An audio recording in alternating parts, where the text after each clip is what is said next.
Recently news आ रही है border से कि चाइनीज फॉरेन मिनिस्टर और एनएसए चीफ इंडिया के अजीत डोभाल दोनों के बीच में बातचीत के बाद अब दोनों कंट्रीज अपने अपने फौजियों को एलएसी से पीछे खींच रही है। इस काम को कहा जाता है डिस एंगेजमेंट। इसी पे बेस्ड है आज सुबह का अपना first editorial, days of disengagement. फटाफट से शुरू करेंगे अपने यूजुअल अंदाज में इस एडिटोरियल को, जिसमें आपके दिमाग से इंग्लिश का डर निकलता है। अब जो लोग नए हैं उन लोगों के लिए बता दूं, मैं इसको ट्रांसलेशन क्लास मत समझना। मैंने इस तरह से डिज़ाइन किया इस क्लास को, आपको हर लाइन में से कुछ कॉन्सेप्ट्स सीखने को मिलेंगे और जिस भी एग्जाम में आप बैठ रहे हो ना, उसकी ग्रामर, वोकैबुलरी और कॉम्प्रिहेंशन तीनों को हम जो है कवर करेंगे इस आधे पौने घंटे की वीडियो के अंदर। वीडियो को फटाफट से एक लाइक दें और एक सब्सक्राइब बटन को प्रेस करें ताकि आपको नोटिफिकेशन मिल सके हर रोज़ इन वीडियोज़ का। मेरे टेलीग्राम ग्रुप को ज्वाइन कर सकते हैं, ऑफिशियल YD नो चैट्स।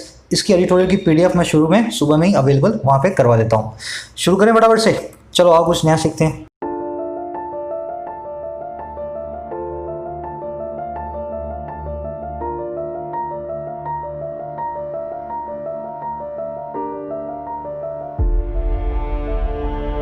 दिन आ गए डिस इंगेजमेंट के। अब ये क्या होती है डिस इंगेजमेंट? आपने इंगेज सुना होगा ना, इंगेजमेंट होती है दो लोगों की सगाई होती है। वैसे इंगेज का एक मतलब ये भी होता है जब दो लोग आपस में झगड़ा करते हैं ना, मुठभेड़ होती है। तो इंगेज का मतलब क्या है? दो लोगों का आपसी मिलन, चाहे सगाई के लिए हो चाहे झगड़े के लिए हो, है ना।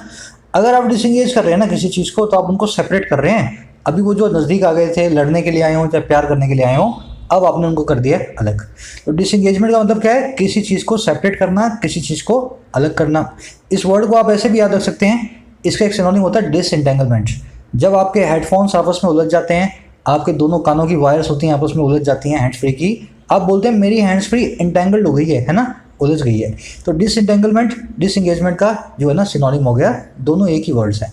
देखने वाली एक और चीज़ देखना, डिसएंगेज एक वर्ब है। कई वर्ब्स ऐसी होती हैं इंग्लिश में जिनके आगे अपने मेंट लगाते हैं ना, तो वो नाउन बन जाती हैं। जैसे मैनेज मतलब एक वर्ब है, मैनेजमेंट एक नाउन है। फुलफिल एक वर्ब है, फुलफिलमेंट एक नाउन है। अरेंज एक वर्ब है, अरेंजमेंट एक नाउन है। समझ गए ना? बहुत सारी ऐसी वर्ब्स हैं जिनके आगे मेंट लगा के अपने नाउन बना लेते हैं। ध्यान रखना, ये मेंट वाले हमेशा नाउन ही होते हैं। 99.9% ये नाउन ही निकलेंगे। बढ़े आगे, चलो। अब देखो कहाँ से हुआ डिसएंगेजमेंट और किसने किया। कह रहा है as India and China disengage militarily, they must slowly seek to rebuild trust in ties। Simple sentence है, ध्यान से देखो। कह रहे जैसे ही इंडिया और चाइना डिसएंगेज होते हैं मिलिटरली, मिलिटरली का मतलब क्या है? मिलिट्री फॉर्म में, है ना। वैसे तो वो एक दूसरे से मिले हुए हैं, इकोनॉमिकली तो हम एक दूसरे से भी बातचीत करते हैं ना, सामान अपना बेचते खरीदते हैं। मिलिट्री फॉर्म में एक डिसएंगेज हो रहे हैं। कह रहे जैसे ही ये काम इंडिया और चाइना करते हैं, हुआ क्या? कह रहे उनको धीरे धीरे सीख करना चाहिए, स्लोली इस चीज़ को पाने की कोशिश करनी चाहिए, सीख करना चाहिए। और क्या चीज़ है वो?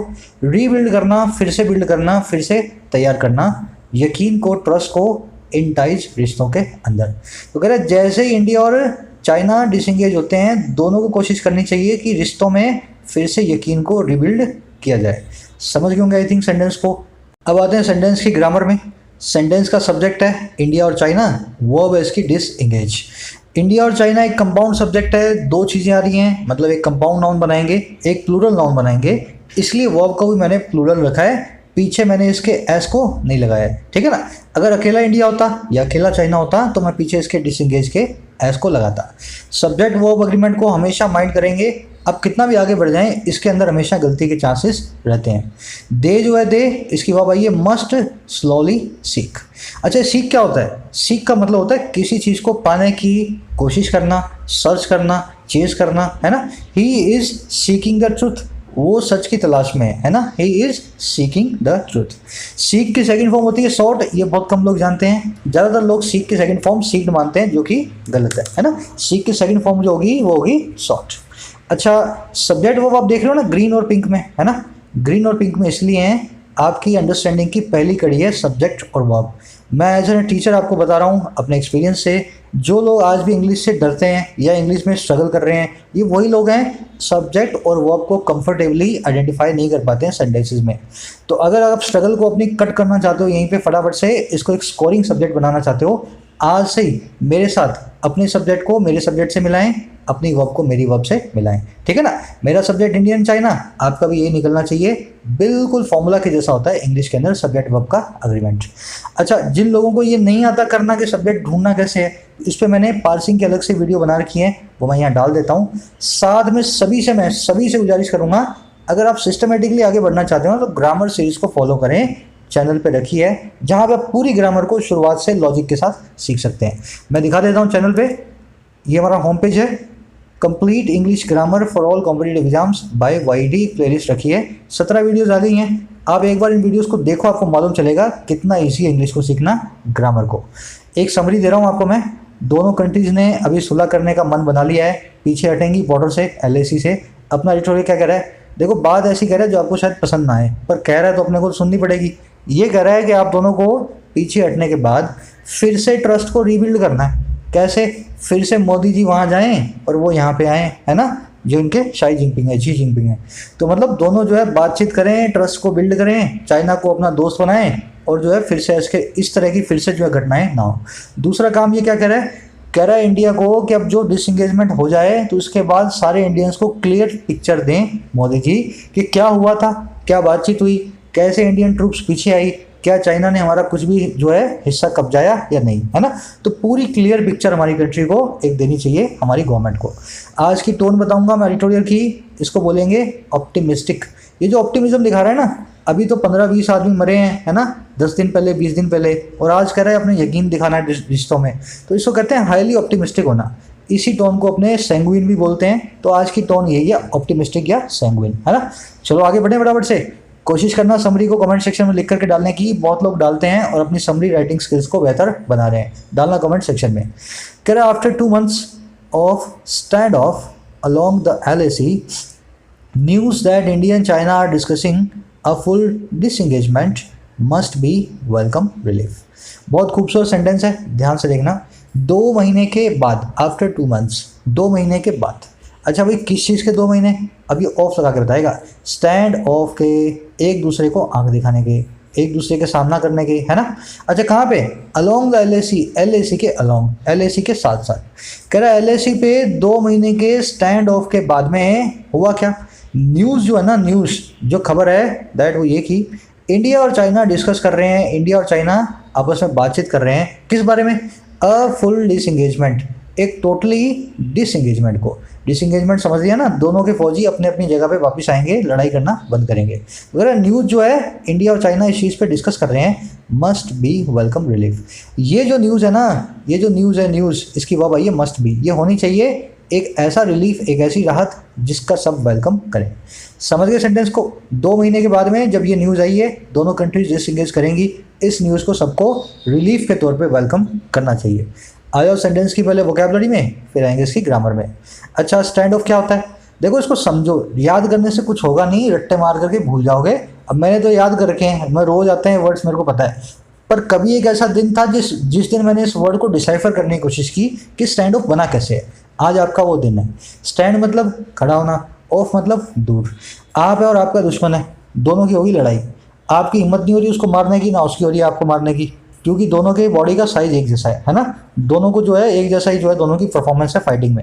अब आप दोनों क्या कर रहे हो? पीछे हटने का मन नहीं कर रहा और आगे जाने की हिम्मत नहीं है, तो क्या कर रहे हो आप कर रहे हो स्टैंड ऑफ। एक दूसरे की आंख में आंख डाल करके ऑफ, दूर होकर के खड़े हो, ना उस पार जा रहे हो ना उस पार उसको आने दे रहे हो। समझ गए ना? स्टैंड ऑफ क्या होता है? एक दूसरे को आंख से आंख दिखा करके एक गतिरोध ले आना, ना इधर जाना ना उधर जाना, चीज़ों का एक बीच में आकर के रुक जाना। इसीलिए इसके बहुत सारे सिनोनिम हैं जो ऐसे ही बने हैं। इम्पैस, जब चीज़ें पास ना कर पाएँ, जब चीज़ें इधर से उधर ना जा पाएँ, इम्पैस हो जाता है, गतिरोध हो जाता है। डेड लॉक, ऐसा लोग जिसमें चीज़ें डेड हो गई। समझ गए ना? डेड लॉक ऐसा लोग है जिसमें चीज़ें डेड हो गई, जिस लोग से आप बाहर ही नहीं निकल पा रहे हो, डेड लॉक। फेस ऑफ भी यही होता है, स्टेलमेट भी यही होता है, ये शतरंज से आया है वर्ड, चेस से। ग्रिड लॉक होता है, आपने कभी देखा होगा किसी सर्कल पे ट्रैफिक कैसा जाम होता है, 4 गाड़ियां आपस में फंस गई और एक भी गाड़ी बाहर नहीं निकल पा रही, है ना, उस ट्रैफिक जैम को कहते हैं ग्रिड लॉक। वो भी कुछ ऐसा ही होता है, स्टैंड ऑफ जैसा ही है ना। स्टोन वॉल, पत्थर की दीवार। तो इस सब के सब सिनोनिम है, इस तरह से फिट करें दिमाग में, इनको समझें, रट्टा मार करके सिनोनिम एंटोनिम को याद नहीं करना। आगे बढ़ते हैं। अब इसमें ग्रामर कॉन्सेप्ट आज का खूबसूरत, मुझे एक सवाल का जवाब दे देना आप खाली, है ना। मस्ट के बाद में बी लगाने की क्या हमें आफत पड़ी थी? मस्ट के बाद में सीधे सीधे मस्ट वेलकम रिलीफ क्यों नहीं? मस्ट के बाद में बी क्यों लगाया हमने? ये 4 और 4 8 आपके पास हैं अपने जो सेंटेंसेस। लो यहाँ पे 5 मिनट, मुझे देख करके बताओ कौन सी साइड के सेंटेंसेस गलत हैं, लेफ्ट साइड के या राइट साइड के? मस्ट के बाद में बी कब लगाना है कब नहीं लगाना, यही अपना कॉन्सेप्ट है। मैं आपको फटाफट बताऊंगा। आज एक छोटी सी ट्रिक भी बताऊंगा इसको, आपको कब लगाना है और कब नहीं लगाना है। चलो, अगर आपने थोड़ा सा भी ग्रामर वीडियोस को फॉलो किया है ना अभी तक, आपने एक्टिव पैसिव मेरे साथ सीखा है, थोड़ा सा भी सीखा है ना अगर आपने, तो आप बता देंगे राइट साइड के सभी जो सेंटेंसेस है वो गलत है और लेफ्ट साइड के सेंटेंसेस सही हैं। अब कैसे पता लगा मुझे? देखो यहाँ पे मस्ट है, मस्ट, और मस्ट के बाद लिखा हुआ है टेंट। यहाँ पे मस्ट के बाद में ही लगा हुआ है, पर ये मस्ट के बाद में बी आना चाहिए था, बी आना चाहिए था, और इस मस्ट के बाद में नहीं आना चाहिए था। वैसे ही यहाँ पे शुड के बाद में बी नहीं आना चाहिए, पर यहाँ पे शुड के बाद में बी आना चाहिए। यहाँ भी कैन के बाद में बी आना चाहिए और यहाँ भी मस्ट के बाद में बी आना चाहिए। अब आप बोलोगे सर इधर वालों से क्या सोतेला व्यवहार है, इनके आगे तो नहीं लगाया, इनके आगे लगा दिया। अब समझना है इसको, अगर आप इतना समझ गए ना इनके आगे लगेगा और नहीं लगेगा, तो कॉन्सेप्ट आपको ईजी होगा समझना। इससे आप इस चीज़ को समझ सकते हैं, लगाना और नहीं लगाना एक रूल के ऊपर डिपेंड करता है। अब देखो क्या रूल है, ये जो सारी है ना, could should would can will shall may might ought to must has to have to, है ना, इन सबको कहते हैं मॉडल वर्ब्स। क्या बोलते हैं इनको? Modal verbs. ये एक ऐसी वर्ब्स हैं जो कि अपनी फॉर्म को कभी भी चेंज नहीं करती। सब्जेक्ट कोई भी आ जाए, कितनी भी तरह का सब्जेक्ट हो, है ना, चाहे सिंगुलर हो चाहे प्लूरल हो, चाहे जो है मेल हो चाहे फीमेल हो, जेंडर कुछ भी हो, नंबर कुछ भी हो, ये अपना फॉर्म को कभी चेंज नहीं करती। समझ गए? इनकी खासियत है इन सबकी प्रॉब्लम है एक। अब प्रॉब्लम क्या है, इनको अपने बाद में बेयर इंफिनिटिव चाहिए चाहिए। ये कभी भी मेन वर्ब नहीं बन सकती, हमेशा हेल्पिंग वर्ब बन के आएंगी और एक बेयर इंफिनिटिव वर्ब की फर्स्ट फॉर्म को अपने बाद में मेन वर्ब की तरह लेंगी। ये बेयर इंफिनिटिव क्या होता है सर? आपने देखा होगा प्ले, मान लो आपने सुना प्ले, प्ले ऐसे देखो, एक सेकेंड है ना, प्ले, प्लेस, प्लेड, प्लेड, है ना, प्लेड या प्लेइंग। अब प्ले की सारी फॉर्म्स हैं, है ना, play, place, played, played, playing, V1 V2 V3 और वर्ब की ING फॉर्म। इनमें से बेयर इंफिनिटिव कौन सा होगा? वर्ब की फर्स्ट फॉर्म जिसके आगे एस नहीं आता, मतलब ये वाली फॉर्म नहीं, ये वाली फॉर्म। तो इनके बाद हमेशा वर्ब की फर्स्ट फॉर्म आएगी, चाहे आंधी तूफान आ जाए, सुनामी आ जाए, इसको आपको लगाना ही लगाना है। अब देखो यहाँ से रूल बना, क्या रूल बना? अगर इनके बाद में वर्ब की फर्स्ट फॉर्म ना आ रही हो, अगर इनके बाद में वर्ब की फर्स्ट फॉर्म ना आ रही हो और कोई नाउन आ रहा हो, एडजेक्टिव आ रहा हो, प्रेपोजिशन आ रही हो, इन्फिनेटिव आ रहा हो, और कोई नाउन आ रहा हो, एडजेक्टिव आ रहा हो, प्रेपोजिशन आ रही हो, इन्फिनेटिव आ रहा हो, समझ गए ना? मतलब वर्ब ना आ रही हो इनके बाद में, वर्ब आ ही ना रहा हो, फर्स्ट फॉर्म छोड़ो, कोई वर्ब ही ना आ रही हो, तो आपको इनके बाद में क्या फिट कर देना है? बी को। अच्छा क्यों आएगा सर ये? बी फैमिली की वर्ब्स स्टेपनिंग का काम करती है इंग्लिश में। बी फैमिली में 8 वर्ब्स हैं, be, is, am, are, was, were, be, being, है ना। इनमें से जो बी है ना वो है बेयर इंफिनिटिव। तो बेयर इंफिनिटिव बी के होने की वजह से स्टेपनिंग में से इस बी को हमने बाहर निकाल लिया और इसके आगे हमने फिट कर दिया। अब देखो यहाँ पे, she must attend the party, she must be in the party. अब यहाँ तो अटेंड आ रहा था, यहाँ पे मस्ट के बाद में क्या आ रहा है? इन आ रहा है। जब इन आ रहा है ना, अगर अटेंड नहीं आ रहा है, वर्ब की फर्स्ट फॉर्म नहीं आ रही है, तो मुझे बी को बीच में फिट करना पड़ेगा। They should eat the pizza and they should be hungry. Should के बाद में आ रहा था हंग्री नाम का एक एडजेक्टिव। हंग्री मतलब भूखा, एक एडजेक्टिव है। Hungry boy, hungry girl. अगर एक एडजेक्टिव आ रहा है भाई, बी के बाद में एक वर्ब नहीं आ रही, मॉडल के बाद में एक बेयर इंफिनिटिव नहीं आ रहा, तो बीच में मैंने क्या फिट किया? बी को। All of us can speak in English, हम सब इंग्लिश में बात कर सकते हैं। All of us can speak in English. All of us can be successful. Be के बाद क्या आ रहा है? कैन के बाद क्या आ रहा है? सक्सेसफुल। अगर सक्सेसफुल आ रहा है, कैन के बाद में वर्ब नहीं आ रही, यहाँ तो स्पीक आ रही थी, यहाँ पे नहीं आ रही। अगर नहीं आ रही तो बीच में फिट कर देंगे बी को। अब ये तो पहला केस था जब ये नाउन, एडजेक्टिव, प्रेपोजिशन और इंफिनिटिव आ जाए। एक दूसरा केस भी आएगा। दूसरा केस क्या होगा? वर्ब की थर्ड फॉर्म आएगी। वर्ब की थर्ड फॉर्म आएगी। अगर वर्ब की थर्ड फॉर्म आ जाए तो क्या करना है आपको? एक्टिव में लगाना है, पैसिव में लगाना है बी। अब ध्यान से देखना, they must eat now and they must, इस बी को निकाल रहा हूँ, दे मस्ट ईटन नाउ। ये तो ठीक है, दे मस्ट ईट नाउ, उनको खाना खाना चाहिए। दे मस्ट ईटन नाउ गलत है, क्योंकि वर्ब की थर्ड फॉर्म आ रही है। अगर वर्ब की थर्ड फॉर्म आ रही है तो मैं बीच में लगाऊंगा एक्टिव के लिए हैव और पैसिव के लिए लगाऊंगा बी। अगर मैं हैव लगा दूं तो इसका मतलब है वो खाना खा चुके होंगे। They must have eaten now, अब तक वो खाना खा चुके होंगे। अगर मैं बी लगाऊंगा, पैसिव बनाऊंगा, तो इसका मतलब क्या होगा? They must be eaten now, शायद उनको खा लिया जा चुका है ना। हमने मगरमच्छ को डाला था उनको पकड़ के तालाब के अंदर, शायद उनको खाया जा चुका है। They must be eaten now, अब तक उनको खाया जा चुका होगा। आई थिंक क्लियर हो गया होगा सब्जेक्ट, ये पूरा अपना आज का जो टॉपिक है ना, कैसे मॉडल्स को आपको यूज करना है। साफ साफ इनको नोट करें, सारी मॉडल्स कौन कौन सी हैं। इनको कैसे यूज़ करते हैं और इनके बाद में क्या आ जाए तो हमें कैसे कौन सा स्टेप नहीं बीच में लगाना है ना। बार बार नहीं बता पाऊंगा, एक बार में सीख करके इसको समझने की कोशिश करें। अच्छा, आगे बढ़ने से पहले सब बताएंगे मुझे, सर ये न्यूज़ जो यहाँ पे प्लूरल है इसका सिंगुलर क्या होगा, और अगर ये सिंगुलर है तो इसका प्लूरल क्या होगा। सब लोग बताएंगे कमेंट सेक्शन में। आप बहुत दिनों से मेरे साथ पढ़ रहे हो, न्यूज़ का सिंगुलर और प्लूरल फॉर्म क्या होता है। अगर ये प्लूरल है उसका सिंगुलर क्या होगा, सिंगुलर है तो प्लूरल क्या होगा। बढ़े आगे। अगर आपको नहीं पता है ना तो आप बहुत गहरे पानी में हो, फिर बता रहा हूँ, बड़े भाई की तरह करवा चुका हूँ ये सारा काम मैं आपको बहुत दिनों से, है ना। अगर नहीं बता रहे हो तो आपका फोकस नहीं है वीडियोस पे, बहुत गहरे पानी में हो as far as English is concerned. Correct, but it must be tempered by caution until all details of the plan to de-escalate troops and tensions are clear। कह रहा लेकिन इट इसको must be tempered, टेम्पर किया जाना चाहिए, इस चीज़ को शांत किया जाना चाहिए, टेम्पर किया जाना चाहिए। और किसके द्वारा, किसके जरिए, कॉशन के जरिए। कॉशन मतलब सावधानी। अच्छा भाई कैसे, कब तक, until जब तक ऑल द डिटेल्स, सारी की सारी डिटेल्स जो हैं प्लान की, और प्लान का है डी एस्केलेट करने का, चीज़ों को धीमा करवाने का, ठंडा करने का, है ना। और डी एस्केलेट किसको करना है, ट्रूप्स को, फौजियों को, टेंशंस को। कह रहे जब तक ये प्लान होते हैं क्लियर। सेंटेंस रिपीट कर रहा हूँ, फिर इसी ग्रामर में आएंगे। कह रहे लेकिन इस चीज़ को शांत ऐसे ही किया जाना चाहिए, बड़े कॉशन के जरिए, बड़ी सावधानी के जरिए, जब तक ऐसी डिटेल्स ना हमारे पास क्लियर हों, और वो डिटेल्स होंगी प्लान की जो है डी एस्केलेट करने का, कम तनाव को करने का, ट्रूप्स और टेंशंस को। समझ गए ना। तो इस तरीके से जब तक ये प्लान ना आ जाए तब तक हमें सावधानी को पूरा बरतना है। सेंटेंस में देखने वाली चीजें, मस्ट के बाद में लग गया फिर से बी, क्योंकि क्या आ रहा था, वर्ब की थर्ड फॉर्म। अगर वर्ब की थर्ड फॉर्म आ रही थी मस्ट नाम की मॉडल के बाद में, तो बीच में बी फिट करने का मतलब क्या है, हमने यहाँ पे एक पैसिव सेंटेंस बना दिया है। याद है ना, देखो वर्ब की थर्ड फॉर्म आ जाए मॉडल के बाद में, बी लगाया तो बीच में बन जाएगा पैसिव सेंटेंस। देखो फॉर्मूला वही चलेगा, जैसे मर्जी पकड़ लो आप, हमेशा इसी फॉर्मूला को आप जहाँ भी देखोगे ना ऐसे ही ऑब्जर्व करोगे। अच्छा, टेम्पर करना, किसी चीज़ को शांत करना, मिटिगेट करना, लेस इंटेंस बनाना, एसयूएस करना, है ना, किसी चीज़ को ठंडा करना। कॉशन करना मतलब सावधानी, केयर, वेरी होना, विजिलेंट होना, डिस्क्रीट होना। इसके लिए बहुत अच्छा वर्ड है सर्कमस्पेक्ट। सर्कमस्पेक्ट मतलब चारों तरफ आप घूम फिर करके देख रहे हो, चीज़ों को बड़ी निगरानी कर रहे हो, सर्कमस्पेक्ट हो रहे हो, बड़े या वहमी हो रहे हो।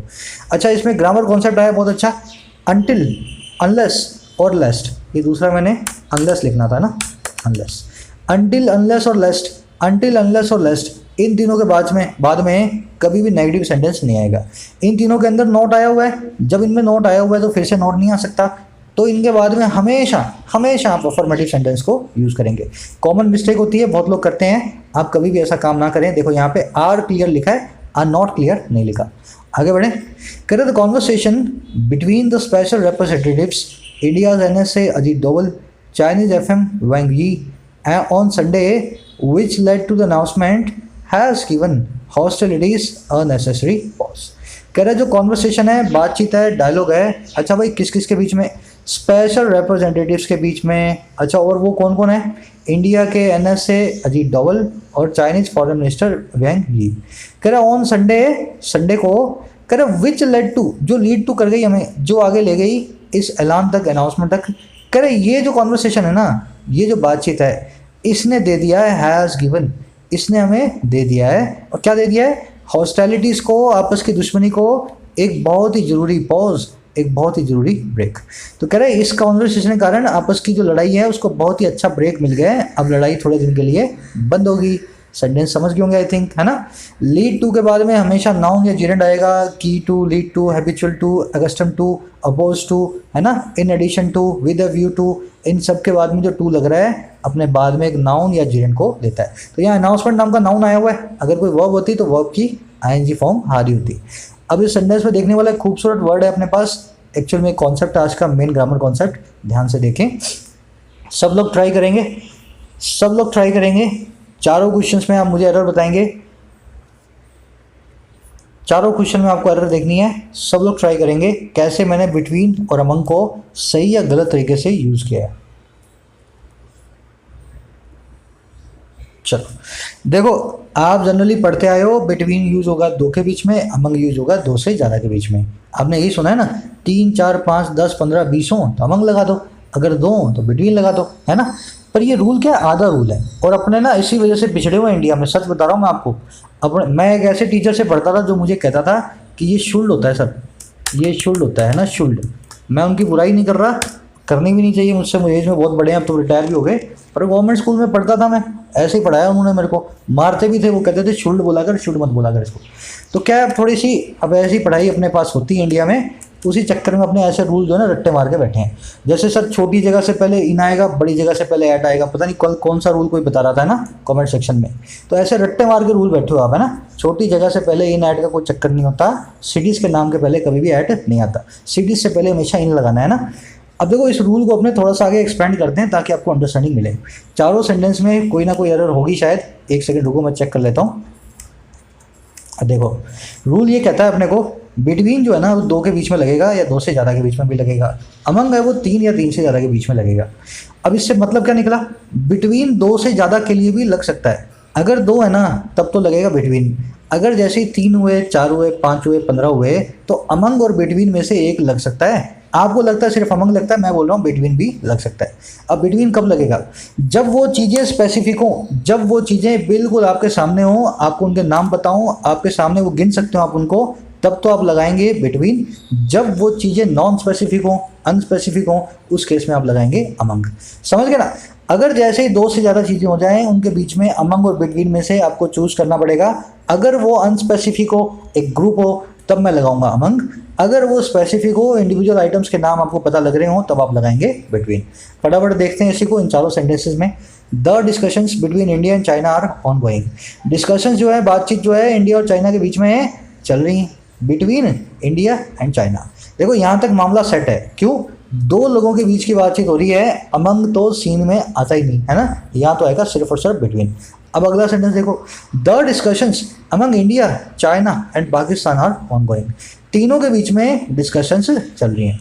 आपने सीखा ना यहाँ पे अमंग आएगा, अब मैं आपको बताता हूँ, टू योर सरप्राइज यहाँ पे बिटवीन आएगा। क्यों आएगा बिटवीन, सर 3 है ना, पर तीनों के तीनों स्पेसिफिक हैं, तीनों के नाम आपके सामने लिखे हुए हैं। समझ गए मेरी बात को।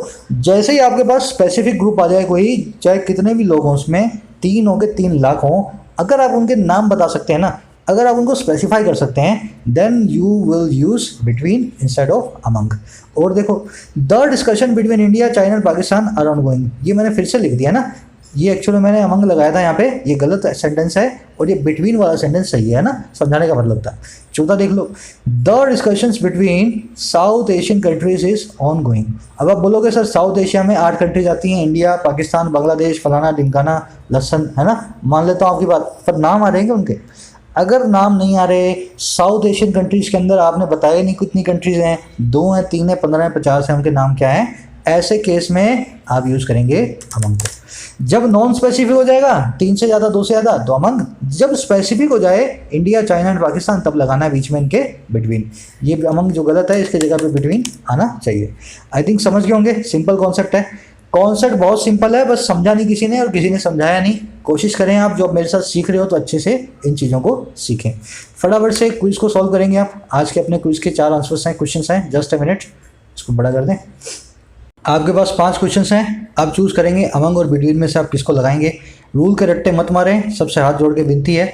कल कमेंट सेक्शन में लोग बहस कर रहे हैं, सर इन आएगा सिटी के नेम से पहले या ऐड आएगा, छोटी जगह से पहले ऐड आता है, बड़ी जगह से पहले इन आता है। मत पढ़ा करो ऐसे गंदी किताबों को और ऐसे गंदे रूल्स को, है ना। ये तुम्हारे दिमाग ख़राब करके बैठे हैं सारे के सारे रूल्स, जिनको पढ़ लेते हो और पीछे का लॉजिक नहीं समझते। सिटी के नाम से पहले इन भी आता है, ऐड भी आता है, इसके पीछे एक छोटी सी कहानी है। अगर आप किसी सिटी को एक 2 डायमेंशन प्लेस की तरह डिनोट कर रहे हैं, I live in Kanpur, I live in Kanpur, तो कानपुर आएगा। अगर आप ऐसी बात कर रहे हैं, सिटी को एक पॉइंट की तरह बता रहे हैं नक्शे पे, मैप पे, जैसे the train stops at Kanpur, the train stops at Kanpur, train Kanpur पे स्टॉप करती है, कानपुर जंक्शन पे स्टॉप करती है, समझ रहे हो ना। आप इसके आगे कानपुर जंक्शन भी लिख सकते हैं। अब यहाँ पे छोटी और बड़ी जगह का आप रूल लगाओगे, इन कानपुर इन यूपी जैसे लिखा, आपने बोला यूपी बड़ी जगह है, कानपुर छोटी जगह है, इसके आगे ऐड लगा देता हूँ, है ना, हो गया ना ढेर आपका रूल। आप कभी भी ऐड कानपुर में लिव कर ही नहीं सकते, आप हमेशा इन कानपुर लिव करेंगे। क्या रीज़न है इसके पीछे, आपने रूल तो पढ़ा ही नहीं। रूल तो ये था कि सिटीज़ के नाम के पहले आपको प्रेफर करना है इनको, सिटीज़ के नाम पे पहले, है ना। और ऐड कब आएगा, जब कोई शिप कहीं पे रुकता है, जब कोई ट्रेन कहीं पे रुकती है ना। नक्शे पे जब किसी जगह पे आप दिखाते हैं ना कि ये ट्रेन यहाँ से होकर गुजरती है, उस पॉइंट की जगह अगर सिटी को आप ट्रीट करना चाहते हो तो आप ऐड लगा सकते हो। फालतू रूलों के चक्कर में नहीं पड़े, ग्रामर करवा रहा हूँ, सिस्टमेटिकली सीखो, है ना, बिंदास। चलो आगे बढ़ते हैं, आ जाएगा सब प्रिपरेशन चैप्टर में ना, थोड़ा सा पेशेंस रखना। कह रहा while the statements made in New Delhi and Beijing were not identical in language, they largely conveyed a consensus to restore peace and tranquility at the LAC. कह रहा है जहाँ स्टेटमेंट जो थी, दी गई स्टेटमेंट जो थी, मेड स्टेटमेंट जो थी दिल्ली में और बीजिंग में, वो नहीं थी आइडेंटिकल, नहीं थी वो एक जैसी, किसमें? अपनी भाषा में, अपनी लैंग्वेज में। तो बीजिंग ने जो बोला और दिल्ली ने बोला, उनकी भाषा में थोड़ा थोड़ा फ़र्क जो बीच में डिफरेंस था।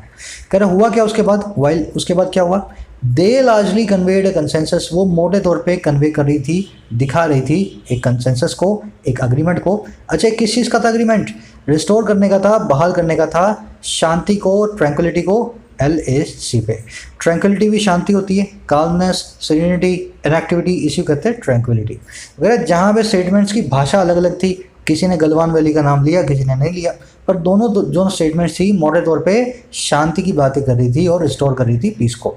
समझ गए सेंटेंस को? सब्जेक्ट वर्ब पकड़ा तो कितना सिंपल है ना, स्टेटमेंट का जो वर्ब है वर्ब और दे की वर्ब है कन्वेट। अच्छा दे किसके लिए लगा है? पोज करना है यहाँ पे है ना, दे यहाँ पे हमने किसके लिए लगाया है? कौन सा ये दे नाम का प्रोनाउन किस नाउन को रिफर कर रहा है? पोज लेके बताएं मुझे सबके सब लोग, अपने दिमाग में सोचें। चलो स्टेटमेंट्स के लिए लगा है। कॉमन मिसकंसेप्शन है इंडियन स्टूडेंट्स के दिमाग में, दे इंसानों के लिए लगता है, कॉमन मिसकंसेप्शन है ना, मैं बहुत स्टूडेंट से मिला हूँ। दे इंसानों के लिए नहीं, दे जानवरों के लिए भी लगता है और दे चीज़ों के लिए भी लगता है। आप किसी भी प्लूरल चीज़ को दे से रिफर कर सकते हो, दे, देर और डेम से। बढ़े आगे, कंसेंसस वर्ड के सिनोनिम सारे नोट कर लें, अकॉर्ड, कंसेंट, हार्मनी और यूनानिमिटी। आप अगर खबरी पे नोट करते हो, मेरे को खबरी फॉलो करते हो, तो आपको मैंने एक वर्ड करवाया था 2-3 दिन पहले ही, यूनो प्लस एनिमस। जब आपका दिमाग एक जैसा हो यूनानिमिटी होती है ना। एनिमा रूट आपने सीखा ना मेरे साथ। चलो the next step will be to see their agreements carried out and to ensure that Chinese troops withdraw as promised on each of the 3 points discussed, Galwan, hot springs and Gogra. कह रहा अगला step जो होगा विल बी, वो होगा to C. Will के बाद B क्यों लगाया? मॉडल है सर, इसके बाद में वर्ब की फर्स्ट फॉर्म नहीं आएगी, तो आपने बताया था बी नाम की स्टेपनी को बीच में फिट करना है। यहाँ पे प्रेपोजिशन आ रही थी, मैंने बी लगा दिया, ठीक है। तो नेक्स्ट स्टेप जो है ना विल बी, वो होगा टू सी। देखना उनके अग्रीमेंट्स को, किस चीज़ को? उनके कैरी आउट होने को, उनके अंजाम दिए जाने को, है ना। अगला स्टेप यही है, जो भी अग्रीमेंट्स है उनको कैसे कैरी आउट किया जाता है, कैसे अंजाम दिया जाता है। अच्छा और किस चीज़ को? और इंश्योर करना होगा, विल बी टू इंश्योर क्या? इस चीज़ को, दैट कि चाइनीज ट्रूप्स जो है ना, चाइना के जो फौजी हैं, विड्रॉ करते हैं, वो पीछे हटते हैं, एज प्रॉमिस्ड, जैसा प्रॉमिस किया गया है, ईच ऑफ, हर एक पे 3 पॉइंट्स जिनको डिस्कस किया गया था। पॉइंट्स हैं Galwan, hot springs and Gogra. तो तीनों जगह से जैसा इन्होंने वादा किया, तीनों ट्रूप्स अपने अपना पीछे हटेंगी, चाइनीज ट्रूप्स। सेंटेंस सिंपल है, मेरे ख्याल से इसको रिपीट करने की जरूरत नहीं, सब्जेक्ट वर्ब पकड़ते जाएं। कर this is easier said than done as it was during a disengagement verification operation by the Indian troops that the Galwan clash is believed to have occurred। कह रहे ये जो चीज़ है ना ऊपर, ये चाइनीज़ वाले पीछे जाएंगे इन तीनों जगह से। कह रहे ये जो चीज़ है ना, दिस इज, ये कहने में तो आसान है पर करने में बड़ी मुश्किल है। Easier said than done. Done मतलब करना, सेड मतलब कहना, तो कहना आसान है करने के बजाय। अच्छा क्यों भाई? क्योंकि ये जो था ना, it was during the disengagement verification operation by Indian troops. जब इंडियन ट्रूप्स के द्वारा डिसएंगेजमेंट वेरिफिकेशन का ऑपरेशन हुआ था ना, कह रहा उसी के दौरान ही हुआ था ये। और क्या हुआ था? That the Galwan clash is believe to have occurred. जो गलवान क्लैश है वो माना जाता है कि वो अकर हुआ। तो लास्ट टाइम भी जब हमने बात की थी डिसएंगेजमेंट की, और हमारे फौजी जब देखने गए कि उन्होंने पीछे लिया अपनी ट्रूप्स को या नहीं लिया, तभी गलवान के क्लैश हुए थे। तो कह रहा कहना आसान है, करना मुश्किल है। इस बार भी चाइनीज जो है फिर से आपके साथ कर सकते हैं ऐसा काम। समझ गए सेंटेंस को, है ना। आगे बढ़े। ये बिलीव टू हैव, ये टू हैव वाला जो मैंने आपको परफेक्ट इन्फिनेटिव करवाया है 2-3 दिन पहले ही, वीडियो खोल करके देखें। सारे के सारे इन्फिनेटिव के टाइप्स मैंने आपको बताए थे। एक वीडियो को मैं जल्दी लेकर के आऊँगा इन्फिनेटिव्स के ऊपर। अभी मैं वर्ब चैप्टर शुरू कर रहा हूँ ग्रामर सीरीज में। आगे बढ़े। कह रहा आफ्टर दिस, बाद में इसके similar exercises will have to be undertaken for other points along the LIC। कह रहा ऐसी सिमिलर एक्सरसाइजेज है ना, will have to be undertaken, उनको अंडरटेक किया जाना पड़ेगा, उनको अपने नीचे लिया जाना पड़ेगा। और क्यों? अदर पॉइंट्स, दूसरे पॉइंट्स के लिए भी अलोंग द LAC। तो अभी 3 पॉइंट्स की बात हुई है। अभी डेप्सोंग लेक है, अभी प्योंगयांग लेक है ना, वो सारी की सारी जो पैगोंग लेक है और डेप्सोंग लेक है, इन जगहों पे भी डिसएंगेजमेंट करवाना बाकी है। तो कह रहा single exercise will have to be undertaken for other points along the LIC। आगे बढ़े। Where disengagement and de-escalation must be accompanied by defined endpoints for troops to withdraw to ensure they do not reoccupy positions vacated. यहाँ से थोड़ा सा complicated बनी है sentence structure, ध्यान से देखें। कह रहे डिसंगेजमेंट और डी-एस्केलेशन है ना, डिसंगेजमेंट तो आप समझ गए, डी-एस्केलेशन मतलब चीज़ों को कम तनाव में लेकर के आना, है ना, ठंडा करना। तो कह रहे आपस में एक दूसरे से अलग होना और जो ठंडा होने का जो काम है, कह रहे ये मस्ट बी अकॉम्पनीड बाय, इसकी कंपनी की जानी चाहिए, इसका जो है कंपनी दिया जाना चाहिए इसको, और किसके द्वारा, डिफाइंड एंड पॉइंट्स के द्वारा। ऐसे एंड पॉइंट्स हों जो बिल्कुल डिफाइंड हों, भाई इसके बाद अब चाइना नहीं और इसके बाद इंडिया नहीं, है ना। तो कह रहे हैं इसको ऐसे ऐसे पॉइंट्स के द्वारा इसको कंपनी करना है, डिसएंगेजमेंट और डिसएस्केलेशन प्रोसेस को। अच्छा, और किन के लिए एंड पॉइंट्स होंगे, for troops to withdraw to, troops के लिए विड्रॉ करने के लिए। अच्छा, और किसके लिए, टू एंश्योर, पक्का करने के लिए, they do not reoccupy positions vacated, वो रीऑक्यूपाई नहीं करते हैं, फिर से नहीं अब कब जाते हैं उन पोजीशंस को जिनको वो वैकेट कर रहे हैं। तो आज गलवान से निकल गए और फिर सोमवार को आके खड़े हो गए, है ना, भाई गलवान हमारा गलवान, तो ऐसा काम ना हो, रीऑक्यूपाई वो ना करें, जहाँ से निकले हैं वहाँ से लंबे वक्त के लिए निकल जाएं। आई थिंक समझ गए सेंटेंस को, है ना। इस टू प्रपोजिशन का आपसे सवाल कर रहा हूँ मैं, है ना, बहुत लोगों के मन में आएगा सर इसके टू के बाद में कुछ भी नहीं आ रहा, प्रपोजिशन से कैसे कोमा लगा के आप जो है दूसरा क्लॉज शुरू कर सकते हैं। आपके लिए छोड़ रहा हूँ मैं, आपके इसी सवाल, इसी सेंटेंस के अंदर, इसी क्लॉज के अंदर टू प्रपोजिशन का ऑब्जेक्ट आ रहा है। बहुत ही कूल कॉन्सेप्ट है, प्रपोजिशंस में समझाऊंगा कैसे प्रपोजिशन एक जो है ना सेंटेंस को एंड करती है। अभी आप रेडी नहीं हुए उसके लिए, मुझे थोड़ा सा ग्रामर उसके लिए और लेनी पड़ेगी, है ना। आप मुझे बताएं, जिन लोग जानते हैं टू के बाद का जो ऑब्जेक्ट है वो कहाँ पे है, इन्हीं के बीच में ही है वो ऑब्जेक्ट कहीं पे, है ना, देखना कहाँ पे है, आप मुझे बताना। चलो आगे बढ़े। कह रहा Monday statements have also set out a course of engagements.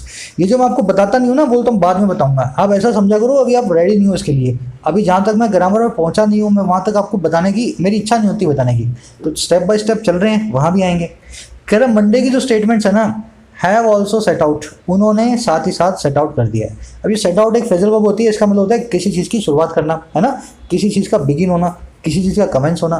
तो अगर मंडे की स्टेटमेंट ने सेट आउट कर दिया है, शुरुआत कर दी है एक कोर्स की, एक रास्ते की, और वो है इंगेजमेंट्स का, है ना, कोर्स ऑफ इंगेजमेंट्स का। कह रहे दीज इंक्लूड्स, अब ये इंक्लूड करते हैं क्या क्या शामिल है इनमें, डिप्लोमेटिक एंड मिलिट्री पार्लेस, डिप्लोमेटिक और मिलिट्री के पार्ले के बिस्किट, है ना, पार्ले सुना है ना आपने, पार्ले के बिस्किट्स, वर्ड बहुत अच्छा वर्ड है, इसको पकड़ के रखना। कह रहे डिप्लोमेटिक और मिलिट्री पार्लेस, और क्या, मीटिंग्स और working mechanisms for consultation and coordination on India China border affairs. Meetings पे, किस पे, वर्किंग मैकेनिज्म पे, किस सिस्टम से हम वर्क करेंगे, और किस चीज़ के लिए, बातचीत के लिए और सहयोग के लिए, कोऑर्डिनेशन के लिए, इंडिया चाइना बॉर्डर के अफेयर्स के, इंडिया चाइना बॉर्डर्स के मामलों पे। और फर्दर टॉक्स, आगे की टॉक्स जो हैं बिटवीन, बीच में, स्पेशल रिप्रेजेंटेटिव्स, खास नुमाइंदों के बीच में, स्पेशल प्रतिनिधियों के बीच में। सेंटेंस रिपीट कर रहा हूँ, इस पार्ले वर्ड को देखना, इसका मतलब होता है बातचीत, टॉक्स, नेगोशिएशन, डिस्कशंस, है ना। जब पार्ले बिस्किट खाते हो, ये वही पार्ले है, उसको इन्होंने पार्ले को ना बीच में पीछे वाई निकाल के बिस्किट पे छाप रखा है। आपको मैं सबको सजेस्ट करूंगा, जितने भी आप ब्रांड्स देखते हो ना अपने आसपास, उनके मीनिंग निकालने की कोशिश करो, आपकी वोकैबुलरी बहुत अच्छी होगी। अभी इसके बाद में आएंगे इस टॉपिक पे, पहले सेंटेंस को देख लेते हैं। कह रहा मंडे की स्टेटमेंट है ना, वो साथ ही साथ शुरुआत करेंगी एक नए रास्ते का, जो होगा एंगेजमेंट्स का, एक दूसरे के करीब आने का। और ये एंगेजमेंट्स में शामिल होगा डिप्लोमेटिक और मिलिट्री बातचीत, मीटिंग होगी वर्किंग मैकेनिज्म पे, और किसके लिए, कंसल्टेशन और कोऑर्डिनेशन के लिए, इंडिया और चाइना के बॉर्डर के मामलों पे। और आगे की टॉक्स होंगी जो कि होंगी खास प्रतिनिधियों, नुमाइंदों के बीच में। तो इस तरह से इन 3-4 तरह की चीज़ों की जो एंगेजमेंट है ना, इस स्टेटमेंट को, ये मंडे की स्टेटमेंट्स इनकी शुरुआत कर सकती है। समझ गए आई थिंक। देखो पार्ले मतलब बातचीत, नेगोशिएशन, डिस्कशन, बहुत सारे वर्ड्स हैं। मैं आपको एक छोटा चैलेंज थ्रो करता हूँ, आप देखोगे ना, सीखोगे तो इससे आपको मज़ा भी आएगा। जॉन सुना होगा आपने, जॉन, है ना, जॉन, जॉन का मतलब क्या होता है, जॉन का मतलब होता है टॉयलेट सीट। अब पता नहीं कैसे बना है, क्यों बना है, किसने बना दिया। जॉन बाइबल में कैरेक्टर भी था, वैसे तो जॉन उसके नाम से बनाया हुआ है, पर जॉन्स होता है, जॉन्स, आप आर्किटेक्चर में इस वर्ड को यूज़ करेंगे, टॉयलेट सीट, है ना। इस तरह से पीटर, पीटर सुना होगा आपने वर्ड, है ना, पीटर पार्कर हुआ करता था स्पाइडरमैन में। पीटर का मतलब होता है गिरती हुई लहर, जिसको हिंदी में बोलते हैं भाटा, है ना, गिरती हुई लहर को, करंट को बोलते हैं अपने पीटर। आप चीज़ों को नोटिस करो अपने आसपास, बहुत वोकैबुलरीज हैं, आपको मज़ा भी आएगा सीखने में। अब मैं आपको चैलेंज थ्रो करता हूँ, नेस्ले का मतलब क्या होता है निकाल करके लाना, है ना। अच्छा और बताऊँ आपको, गूगल का मतलब क्या होता है निकाल करके लाना। आपको मालूम चलेगा कितनी खूबसूरत वोकैबुलरी वर्ड से इन सभी कंपनीज के नाम बने हैं। आप जिस भी कंपनी के नए नाम को सुनो, कोई नई ब्रांड की बुक जो आप जो है कोई कपड़ा खरीदो, है ना, किसी भी तरह की शॉपिंग करो, आप कोशिश करो उस ब्रांड के मतलब को निकालने की, क्या मतलब निकलता है उस ब्रांड का, है ना। तो नेस्ले है, गूगल है, ये वर्ड्स हैं, ये रियल वर्ड्स हैं इंग्लिश में, इनका मतलब भी निकलता है। कोशिश करना इनको ढूंढने की। आगे बढ़े, चलो। ये बिटवीन लगा है स्पेशल रिप्रेजेंटेटिव्स के लिए, क्योंकि 2 ही कंट्रीज़ के स्पेशल रिप्रेजेंटेटिव्स हैं, इसलिए बिटवीन लगाऊंगा। अगर 2 से ज़्यादा कंट्रीज होती तो मैं यहाँ पे अमंग लगाता। कह रहे the government should inform the country about the progress as well as considered measures such as buffer zones, the patrolling free period and the reasons for decision to pull back Indian troops in the areas of disengagement। Sentence तो इतना ही है, the government should inform, सरकार को inform करना ही चाहिए। Should plus में verb की first form. अच्छा भाई, किस चीज़ को क्या इन्फॉर्म करना चाहिए भाई? कंट्री को इन्फॉर्म करना चाहिए, और अबाउट बारे में उस प्रोग्रेस के जो भी अभी चल रही है। अच्छा, साथ ही साथ किस चीज़ के, जो मेजर्स को कंसिडर किया गया है, जिन कदमों को हमने अभी जो है अमल में लाए हैं, जैसे कि such as buffer zone. Buffer zone होता है नो मैंस लैंड, ना आप इधर आएंगे ना हम इधर आएंगे, इस एरिया के अंदर कोई भी होगा, कुछ भी नहीं होगा, है ना, बफर जोन बोलते हैं इसको। और किस चीज़ के बारे में? पेट्रोलिंग फ्री पीरियड, साल के 3 महीने ना आप पेट्रोलिंग करेंगे ना हम पेट्रोलिंग करेंगे, जैसे सर्दी के दिनों में दोनों में से कोई भी कंट्री यहाँ पे पेट्रोलिंग नहीं करेगी। और क्या रीजन जो हैं, जो डिसीजन को, और क्या है वो पुल बैक करने का, पीछे खींचने का इंडिया के ट्रूप्स को, फौजियों को एरियाज में डिसएंगेजमेंट में। वगैरह सरकार को इन सब चीज़ों के बारे में देश को अब बता ही देना चाहिए क्या हो रहा है गलवान के अंदर। समझ गए होंगे आई थिंक। आगे बढ़े। कह रहे the government must also continue to work towards its stated goal of restoring the status quo ante. साथ ही साथ गवर्नमेंट को कंटिन्यू करना चाहिए वर्क टुवर्ड करने का, की तरफ काम करने का। अच्छा, किसकी तरफ? इसके उस गोल की तरफ जो स्टेटेड है, जिसका इसने स्टेटमेंट दे दिया है ना, जिसके बारे में इसने ऐलान कर दिया है। और गोल है रिस्टोर करने का, बहाल करने का है पहले की स्थिति को, स्टेटस को एंटे को, या जो पोजीशन है ट्रूप्स की उस सिचुएशन में जो थी अप्रैल के अंदर, बिफोर द मोबिलाइजेशन बिगेन, जिससे पहले की मोबिलाइजेशन शुरू हुआ। खूबसूरत सेंटेंस है, इसमें 2-3 चीज़ें बताऊंगा अच्छी, पहले इसको ट्रांसलेट करते हैं। सरकार को कंटिन्यू करना चाहिए अपना काम, इसके उस गोल की तरफ, उस लक्ष्य की तरफ जो है रिस्टोर करने का, बहाल करने का पुरानी स्थिति को, स्टेटस को एंटी को। और ये स्थिति वो भी हो सकती है, और लगा के बता रहा है दूसरा, इसका मतलब क्या है स्टेटस को एंटी का? वो पोजीशन ट्रूप्स की जो सिचुएशन थी अप्रैल के अंदर। तो जो अप्रैल में जिस पोजीशन पे ट्रूप्स हुआ करती थी दोनों कंट्री को, उसी पोजीशन को कहते हैं स्टेटस को एंटी। अच्छा, इससे पहले की मोबिलाइजेशन बिगेन होता है, इससे पहले की दोनों कंट्रीज़ की फौजें जो है काम पे लगाई जाती। समझ गए सेंटेंस को? आए इसके अंदर वर्ड्स को देखो, स्टेटस को और स्टेटस को एंटी 2 वर्ड्स हैं, मैं इनको तोड़ के आपको बता रहा हूँ कैसे बने हैं, फिर आप बताओ इसका मीनिंग कैसे निकालेंगे। स्टेटस तो आप जानते हैं, को मतलब होता है प्रेजेंट, एंटी मतलब होता है पास्ट, है ना। इटालियन वर्ड्स हैं, ग्रीक रूट है इनकी। स्टेटस को का मतलब है present situation at present, status at present is called status को। अच्छा, भाई स्टेटस को एंटी का मतलब क्या है? वो सिचुएशन है जो पास्ट में प्रेजेंट में हुआ करती थी। समझ गए मेरी बात को? आज की सिचुएशन है, आज की प्रेजेंट सिचुएशन है आज की, कल जो जाऊंगा ना तो कल मैं आज की सिचुएशन को बोलूँगा स्टेटस को एंटे। मतलब मैं बात कर रहा हूँ 2 दिन पुरानी सिचुएशन की, जो सिचुएशन उस समय हुआ करती थी उसको कहेंगे स्टेटस को एंटे। समझ गए ना? तो स्टेटस को एंटे बताता है पास्ट को, पास्ट में कैसी सिचुएशन हुआ करती थी। स्टेटस को बताता है प्रेजेंट में कैसी सिचुएशन अभी है। तो सरकार को पास्ट की सिचुएशन को ही बहाल करवाना है। मोबिलाइजेशन वर्ड को नोट करें, इसका काम होता है किसी चीज़ को काम पे लगाना, यूज़ में लेना। इसका सिनोनिम है डिप्लॉयमेंट। ये 2 तरीके से यूज़ होगा, आप 2 तरह के सेंटेंसेस में देखोगे, मीनिंग इसका यही है, ध्यान से समझोगे तो समझ में आ जाएगा। Mobilization of troops on the border या deployment of the troops on the border, मतलब क्या है? आपके फौजियों को जो बेकार बैठे थे उनको आपने बॉर्डर पे लगा दिया, जाओ जाके जंग करो। मोबिलाइज कर दिया, डिप्लॉय कर दिया, काम पे लगा दिया, to put something to use. समझ गए ना? अब ऐसे देखो, mobilisation deployment of machinery in a plant, आपने नई मशीनरी खरीदी, 2 महीने 3 महीने बाद उसको इंस्टॉल करवाया प्लांट में अपने, आपने उसको पुट समथिंग टू यूज़ कर दिया, बेकार पड़ी मशीनरी को, नई मशीनरी को काम में लगा दिया। समझ गए ना? तो मोबिलाइजेशन जनरली ट्रूप्स और मशीनरी के साथ यूज होता है, डिप्लॉयमेंट वर्ड भी ऐसे यूज होता है। काम इसका ये होता है किसी को काम पे लगाना, यूज में लेना। बढ़े आगे। कह रहा है एल्स नहीं तो prime minister Modi strong words at Leh last week will have little meaning. कह रहा है पीएम मोदी साहब के स्ट्रॉन्ग वर्ड्स है ना, पीएम मोदी साहब के जो कड़े वर्ड हैं, भाषा है उनकी जो लेह के अंदर पिछले हफ्ते, उनका होगा विल हैव बहुत ही कम मीनिंग, ना के बराबर उनका मतलब। देखो आपको पता है द हिंदू बीजेपी गवर्नमेंट के थोड़ा खिलाफ रहता है, थोड़ा सा बायस बोलूंगा मैं इसको, मोदी साहब से इसको खास ही प्यार है, तो अच्छा खासा प्यार अपने हर एडिटोरियल में उनके लिए दिखाता है ना। अगर उनकी बात का कोई मीनिंग नहीं निकलेगा अगर इस काम को मोदी जी ने नहीं किया तो। बढ़े आगे, लिटिल अकेला आ जाए बिना आँख है तो इसका मतलब होता है ना के बराबर, इन नेगेटिव वे, है ना के बराबर पर नेगेटिव वे के अंदर। Correct with disengagement under way there are other important steps to consider. Correct के साथ ही डिसंगेजमेंट के अलग हो जाने के, अंडर वे होने के, इस काम के शुरुआत हो जाने के। तो करेक्ट जैसे ही डिसंगेजमेंट अब शुरू हो गई हैं और दूसरे इंपॉर्टेंट स्टेप्स हैं कंसीडर करने के लिए, एक जो है ख्याल करने के लिए दूसरे कई स्टेप्स हैं। अदर लगता है हमेशा प्लूरल से पहले, है ना, इंपॉर्टेंट स्टेप्स से पहले लगा है अदर, अगर यहाँ पे स्टेप्स ना होता तो यहाँ पे अनदर लगाना पड़ता। अदर से पहले एनी या नो आ जाए तो उसके बाद में सिंगुलर नाउन आता है, ये भी आप याद रखें। यहाँ पे एनी अदर या नो अदर होता तो मैं यहाँ पे स्टेप ही लिखता, स्टेप्स नहीं लिखता। कह रहा this was the first time the LIC has seen such casualties in over 4 decades and the governments can not put aside the violent Galwan clash. कह रहे पहली दफ़ा थी, this was the first time, ये पहली दफ़ा थी LIC ने देखा है ऐसी कैजुअलिटीज़ को, ऐसी मौतों को, और कब, 4 डेकेड से ज़्यादा के अंदर। कैजुअलिटी का मतलब होता है डेथ्स प्लस इंजरीज, दोनों को मिला करके अपने बोलते हैं कैजुअलिटीज़। तो कह रहे 4 दशक से ज़्यादा में, 40 साल से ज़्यादा में पहली दफ़ा LIC ने ऐसी कैजुअलिटीज़ को देखा है। कह रहा जो सरकार है ना, सरकारें हैं जो दोनों इंडियन चाइनीज़, पुट असाइड नहीं कर सकती, भूल नहीं सकती, कीप असाइड नहीं कर सकती, लेट गो नहीं कर सकती वायलेंट आक्रामक गलवान क्लैशेस को। दोनों सरकारें इन क्लैशेस को भूल नहीं सकती। ऐसा ना हो कि आप जो आगे के रिश्ते को बांधने के चक्कर में पिछला सारा भूल जाओ, ये भी काम हो चुका है। कैजुअलिटी वर्ड को नोट करें, इसका मैंने मतलब आपको बता दिया है।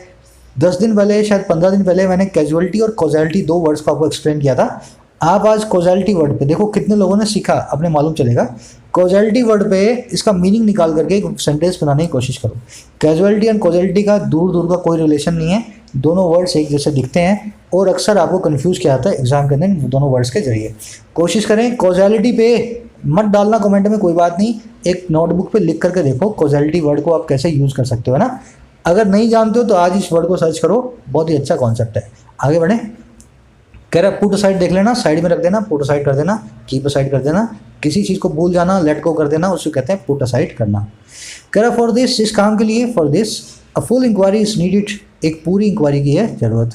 अच्छा भाई इंक्वायरी किस चीज़ की, of the build up to the clash, clashes कैसे बिल्ड अप हुए, क्लैशेस ये जो झगड़ा है कैसे इसकी शुरुआत हुई, एंड द सर्कमस्टेंसेस, और उन सर्कमस्टेंसेस की, उन सिचुएशंस की surrounding the deaths of 20 Indian soldiers, जो कि आजू बाजू हैं, इर्द गिर्द हैं 20 सोल्जर्स, इंडियन सोल्जर्स की डेथ के। समझ गए ना। तो फुल इंक्वायरी होनी चाहिए, कैसे ये क्लैश हो गए, क्या इंडिया की सरकार सो रही थी, क्या चाइना की सरकार वास्तव में बहुत बदमाश है ना। इंक्वायरी ऐसी होनी चाहिए, और सर्कमस्टेंसेस मालूम चले कि कैसे 20 सोल्जर्स जो हैं शहीद हो गए, इंडिया के वीर गति को प्राप्त हुए। आगे बढ़े, सराउंडिंग देख लेना, प्रेजेंट पार्टिसिपल बता रहा है सर्कमस्टेंसेस जो कि सराउंड करते हैं 20 डेथ्स को इंडियन सोल्जर्स की।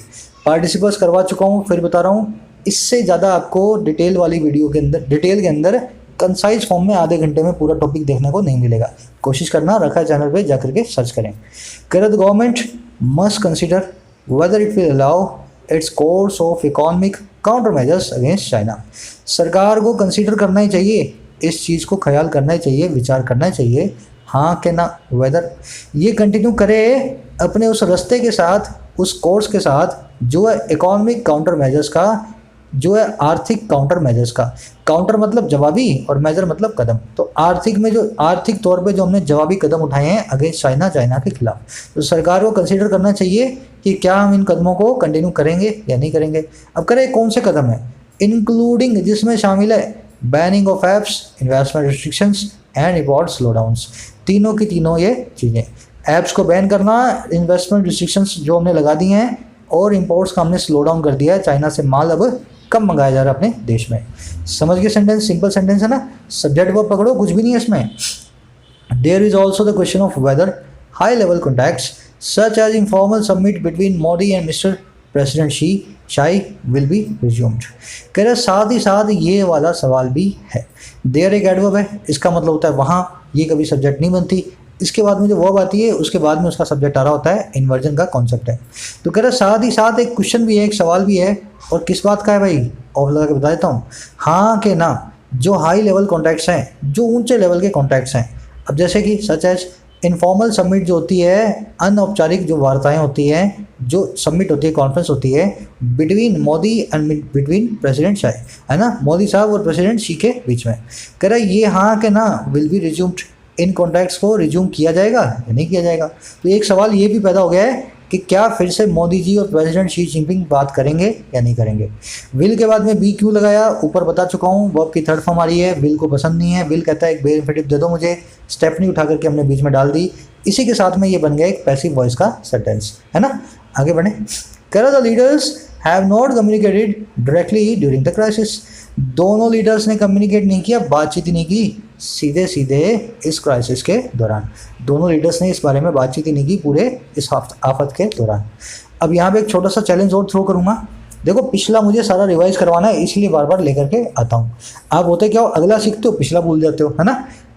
Crisis, thesis, parenthesis, axis, basis और सीरीज, सीरीज पे खास ध्यान देंगे। इन सब के सब वर्ड्स को आप इनका प्लूरल मुझे बना करके दिखाएं, है ना। सीरीज पे खास ध्यान देना, बाकियों को याद होगा आपको, सीरीज का शायद याद ना हो। सब पांचों छह वर्ड्स के प्लूरल आप मुझे बना करके दिखाएंगे। क्राइसिस का प्लूरल कैसे बनाया जाए, क्राइसिस होगा क्या, क्राइसिस होगा क्या, देख करके मुझे बताना, है ना, डालना कमेंट में। आगे बढ़ते हैं, क्वेश्चंस के आंसर्स मैं कमेंट में अपडेट कर रहा हूँ हर रोज, है ना। एक आधी वीडियो की शायद रह गए हैं, वो भी अपडेट कर दूंगा। आपको मेरे सारे आंसर्स मिलेंगे वीडियो के फर्स्ट कमेंट के अंदर, जाओगे हर रोज। कह रहा है as a process to restore peace begins, restoring status quo ante bilateral trust must be more difficult for the possible future. जैसे ही जो प्रोसेस है बहाल करने की, रिस्टोर करने की, शांति को बिगिन होती है, प्रोसेस की वर्ब है बिगिंस। जैसे ही ये प्रोसेस शुरू होती है, रिस्टोर करने का जो काम है ना, बहाल करने का काम है स्टेटस को, एंटे को, पास्ट की पोजीशन को, और किस में, बायलैटरल ट्रस्ट में, एक दूसरे के प्रति जो यकीन है, ट्रस्ट है, जो विश्वास है उसमें। कह रहे ये जो होगा ना रिस्टोर करने का काम, मे बी मोर डिफिकल्ट, हो सकता है ज़्यादा मुश्किल। और किसके लिए, फॉर द फॉरसिबल फ्यूचर, ऐसे फ्यूचर के लिए जो फॉरसिबल है, जिसको हम थोड़ा सा आगे देख सकते हैं। फॉर मतलब सामने से, सी मतलब देखना, फॉरसिबल मतलब किसी चीज़ को सामने से देखना, एंटिसिपेट करना, प्रेडिक्ट करना, किसी चीज़ को जो बहुत नज़दीक होता है ना, उसको कहते हैं फॉरसिबल। तो अगर नज़दीक के फ्यूचर के लिए बड़ा मुश्किल हो जाएगा इस तरह के ट्रस्ट को फिर से बिल्ड करना। बायलैटरल आप जानते हैं ना वर्ड कैसे बना है, कहाँ गया, बायलैटरल, है ना, जानते हैं। मे के बाद में बी लगा है, वही कॉन्सेप्ट ऊपर जो बताया था। मॉडल्स के बाद में कब बी लगेगा आपको मैं सिखा चुका हूँ।